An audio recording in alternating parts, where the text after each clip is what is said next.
గురువుగారు, ముఖ్యంగా చాలా మంది మీద మాత్రము నరదిష్టి పడుతుంది అంటారు. అసలు ఈ నరదిష్టి పోవాలంటే ఏం చేయాలి? ఇంకొకటి, మనం ఎదుగుతుంటే ఎదుటి వాళ్ళు చూసి ఓర్చుకోలేరు. ఆళ్ళని మనం ఏమీ అనలేము. కానీ ఆ ఎదుగుదలను చూసి ఎదుటి వాళ్ళు ఓర్చుకోలేని తత్వం ఉంటది. వీటికి రెమెడీస్ ఏంటంటారు గురువుగారు? శ్రీమాత్రే నమః. జయ శ్రీమన్నారాయణ తల్లి. అంటే ఎదుగుదల చూసి మనకు ఎదుటి వాళ్ళు ఊర్చుకోలేకపోతున్నారు. ఫస్ట్ ఒకటమ్మా, అది ఎక్కడైనా ఉండేదే ఫస్ట్. అవును.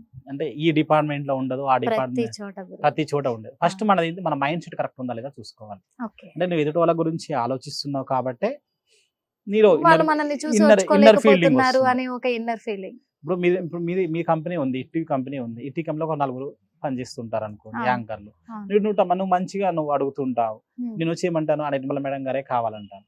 ఆ పక్క వాళ్ళు నీ వద్దు అన్నాను అనుకోండి, వాళ్ళకి ఏమనిపిస్తుంది, నీ మీద కనుదిష్టి లాగా వస్తుంది. అవును. అది ఇంకా నెక్స్ట్ ఏమవుతుంది, ఇగోలాగా అనిపిస్తుంది. అవును. అంటే ఈమె మంచిగా అడుగుతుందని నేను లేకు. ఫస్ట్ అలాంటి మైండ్ సెట్ మనం తీసేయాలి. ఎవరికైనా ఉంటుంది కనుదిష్టి, అవును. అదొకటి. అంటే ఇలాంటి వాళ్ళకు రెమెడీస్ అంటే అమ్మ ఒకటే అమ్మా. మనం ఏం చేస్తున్నామంటే కాళ్ళకి ఏదో కట్టుకొని వస్తున్నారు, అవును. నల్ల దారం కడుతున్నారు. ఇట్లాంటివి కాకుండా మనకి ఇప్పుడు కనుదిష్టికి వచ్చేసి కరుంగలి మాల ఇస్తున్నాం కదా. ఈ కరుంగలి మాల అంటే ఈ కనుదిష్టికి ఇప్పుడు మన ఈ మాలలు ఏంటంటే ఇవి నల్లగానే ఉంటాయి. ఓకే. ఈ నల్లగా ఉంటాయి కాబట్టి కరుంగలి మాల వేసుకుంటే సరిపోతుంది. ఇంకోటి, ఎదుటి వాళ్ళ గురించి ఎక్కువగా ఆలోచించొద్దు. మన ఇంటికి కనుదిష్టి ఉంది అని అనిపిస్తుంటే మీరు ప్రతి అమావాస్యకు గుమ్మడికాయ మారుస్తూ ఉండండి. ఫస్ట్ గుమ్మడికాయ. మళ్ళీ ఇంకోటి అమ్మ, గుమ్మడికాయ కుళ్ళిపోయింది, మాకేదో జరుగుతుంది, అసలు గుమ్మడికాయ మీద ఎండ పడుతుందా అని చూసుకోండి ఫస్ట్. ఓకే. ఇప్పుడు ఎండ పడితే ఏమవుతుందమ్మా, మనకు ఒక 1 వీక్ లోనే గుమ్మడికాయ కుళ్ళిపోతుంది. ఒకవేళ ఎండ పడ్డా గానీ సంవత్సరం తరబడి కూడా అలాగే ఉంటే ఎలా? సంవత్సరం తరబడి గుమ్మడికాయ ఉంచకూడదమ్మా, ఉంచకూడదు. ప్రతి అమావాస్యకి మారుస్తూనే ఉండాలి. ఓకే గురుగారు. అదొకటి పెట్టేసుకోండి.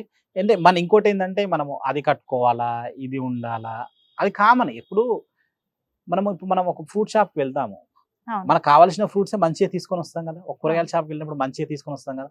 అంటే వాళ్ళు కూడా నువ్వు మంచిగా ఉన్నట్టు చూస్తారు కదా. ఇలాంటి వాళ్ళకి మనం కనుదిష్టి అని మనం ఎలా అనుకుంటాం, మనం వెళ్ళినప్పుడు మనం అనుకుంటే మీరు ఏం చేస్తారంటే, కనుదిష్టి మంత్రం కూడా ఉంటుంది. ఒకవేళ మనకి ఇన్నర్ ఫీలింగ్ ఉంటుంది. అంటే కనుదిష్టి తలగానే కొంతమందికి నేను కూడా తీశాను కదా.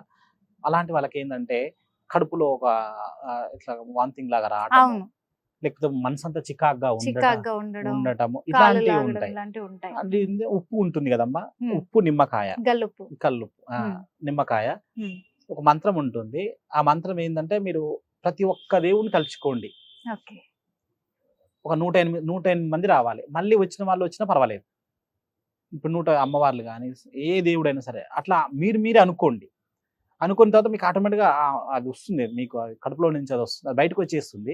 అప్పుడు మీరు ఏం చేస్తారంటే, ఒక స్టవ్ పెట్టి స్టవ్లో కొంచెం అది పెట్టేసి దాంట్లో అది వేసేస్తే సరిపోతుంది. కనుదిష్టి అనేది వెళ్ళిపోతుంది. మీకు అది ఉంటే అది మీకు ఇన్నర్ ఫీలింగ్, మాకు అట్లా అనిపిస్తుందని. అది కామన్గా ఉంటుండొచ్చు కొంతమందికి, అది నేను కాదని నేను తీసేయను. ఇట్లాంటి ఇంటి మీద ఉంటేనేమో ఇలాగ తీసేయండి. ఇంకోటి ఏంటంటే, ఇప్పుడు చూడండి, మన 10 ఇళ్లలో ఏదో ఒక ఇల్లు బాగుంటుంది. అక్కడ ఇల్లు బాగుంది అంటే ఇంటి కనుదిష్టి వచ్చిందంటే అట్లా గుమ్మడికాయ కట్టుకోవడం, లేదా ఇంటికి ఒక పేరు పెట్టడం, ఒక అమ్మవారి పేరు, ఒక శ్రీనిలయమనో, లేకపోతే ఇంకేదైనా మీకు ఇష్టమైన దేవత పోచమ్మ నిలయమనో, లేకపోతే ఇంకేదైనా మాకు ఇష్టమైన దేవుళ్ళు ఉంటారు కదా. ఇప్పుడు వీరభద్రుడు ఉంటారు, వీరభద్ర నిలయమనో ఇంటికి పేరు పెట్టుకోవడం, ఇంటి మీద కూడా ఎఫెక్ట్ పోతుంది. లేకపోతే కరుంగలి మాల. ఇప్పుడు ఎందుకంటే ఇప్పుడు బయటకు వెళ్తున్నాను, నాకు కనుదిష్టి తగులుతుంది, ఇవన్నీ చేసుకోలేను అనుకున్న వాళ్ళకు కరుంగలి మాల, కుజుడు ఆయన కూడా కండ్లకు కారకుడు కదా, అంటే ఎర్రదానికి కారకుడు కుజుడు కాబట్టి కరుంగలి మాల తీసుకున్నా కూడా మీకు సరిపోతుంది. ధన్యవాదాలు గురువుగారు. చాలా ధర్మ సందేహాల మీద క్లియర్గా మీరు చెప్పారు, అందరికి అర్థమయ్యేలాగా రెమెడీస్ చెప్పారు. కాబట్టి చూశారు కదా, ప్రతి సమస్యకు పరిష్కారం ఉంది. కాబట్టే మరిన్ని ధర్మ సందేశాలతోటి మళ్ళీ కలుద్దాం. అప్పటి వరకు చూస్తూనే ఉండండి హిట్ టీవీ.